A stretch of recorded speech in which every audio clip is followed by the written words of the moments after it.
ಈ ಸಮುದ್ರದ ಆಳವನ್ನು ಕಂಡುಹಿಡಬಹುದು. ಗೌಪ್ಯತೆ ಮಿಲುಕುತ್ತ ಸಮುದ್ರದ ಆಳವನ್ನು ಯಾವ ನರಮಾನವಿಂದ ಕಂಡುಹಿಡಲು ಸಾಧ್ಯವಿಲ್ಲ.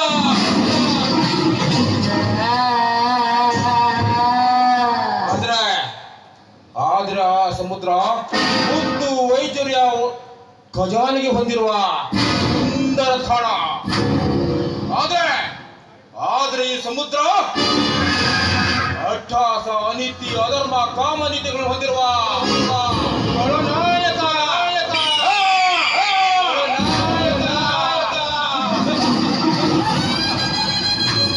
ಸಮುದ್ರ ನಾನೇ ಸಮುದ್ರ. ಸಹ್ಯಾದ್ರಿಪುರದ ಸತ್ಯರುದ್ರನ ಏಕೈಕ ಸುಪುತ್ರ ಈ ಸಮುದ್ರ.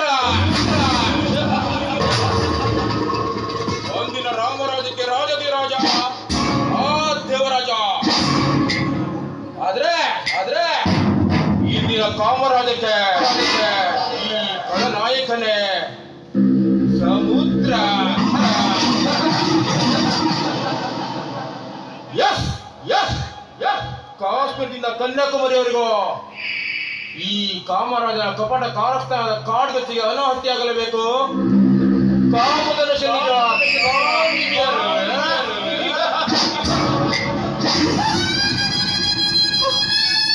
ಅಂದಾಗಲೇ ಕಾಲದ ಕಾಳಗದಿಂದ ಕಾಲಕೂಟವನ್ನು ಕಾಲಾಧೀನ ಮಾಡುವೆ. ಈ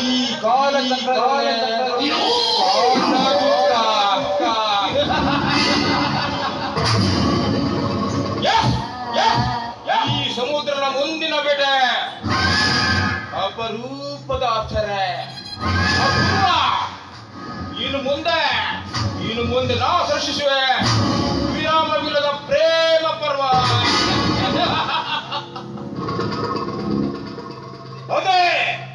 ಇದೇ ಈ ಸಹ್ಯಾದ್ರಿಪುರದ ಸತ್ಯರುದ್ರನ ಸಮರ ಪರ್ವ. ಸಮರ ಪರ್ವ.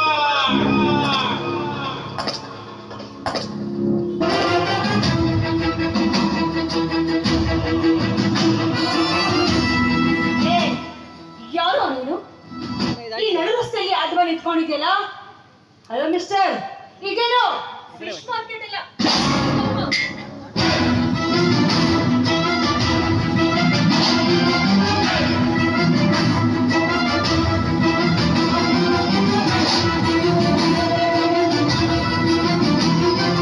ನೀನು ಸಮುದ್ರ?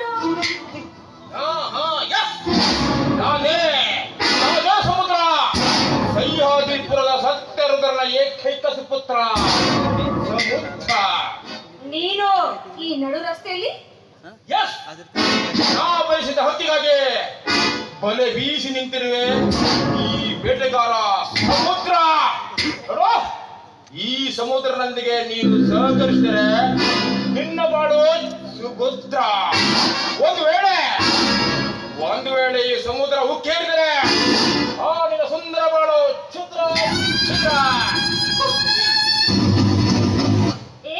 ಸಮುದ್ರ, ನನ್ನ ಬಾಳ ಚಿತ್ರ ಮಾಡೋದಕ್ಕೆ ನೀನೇನು ಆ ಕೈಲಾಸದ ಶಿವ ಅಲ್ಲ? ಮೈಂಡೆಡ್. ಆ ಕೈಲಾಸದ ಸುರತನಿಗಿಂತ ಭಯಂಕರ ಈ ಕಾಮುಕ. ಈ ಕಾಮುಕದೊಂದಿಗೆ ಸಹಕರಿಸಿದರೆ ನಿನ್ನ ಬಾಳು ನಿರ್ಗತಿಕ. ಆ ಸಾಧ್ವಿ ವೇದಾವತಿಯ ಶಾಪದಿಂದ ಕಾಮುಕ ರಾವಣ ನಾಶವಾಗಿದ್ದಂತ ಯಾವುದೇ ಕಾಲಕ್ಕೂ ಮರಿಬೇಡ. ಒಂದು ಸಾಧು ಸೀತೆಯನ್ನು ಅಪಹರಿಸಲು ಬಂದ ಜಿಂಕೆ ರೂಪದಲ್ಲಿ ಬಂದವನೇ ಮಾರಿಷ. ಆದರೆ ಸುಂದರ ಅಪರೂಪದ ಆಶ್ಚರ್ಯನು ಬಲತ್ಕರಿಸಲು ಬಂದ ಕಾಮರಾಜ ರೂಪದಲ್ಲಿ ಕಾಮರಾಜನೇ ಈ ಸಮುದ್ರ. ನಿಜ. ಆದ್ರೆ ಆ ಕುತಂತ್ರಿ ಮಾರೀಚನನ್ನ ತನ್ನ ಬಾಣಗಳಿಂದ ಕೊಂದವನು ಶ್ರೀರಾಮಚಂದ್ರ ಅಂತ.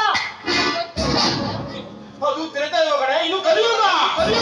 ಇಲ್ಲಿ ನಾನೇ ಮಾರೀಚ, ಶ್ರೀರಾಮಚಂದ್ರ. ನಿನ್ನ ಜೊತೆ ಕಾಲಹರಣ ಮಾಡುವ ಮೂರ್ಖ ನಾನಲ್ಲ.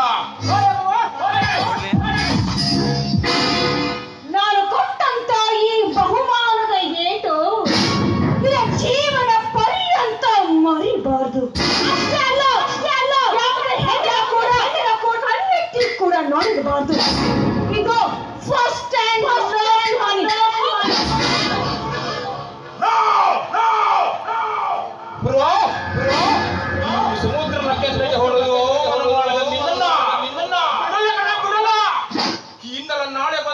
ನಿನ್ನ ಶೀಲದೊಳಗೆ ಬಾಣ ಪ್ರವೇಶಿಸಲಾರೆ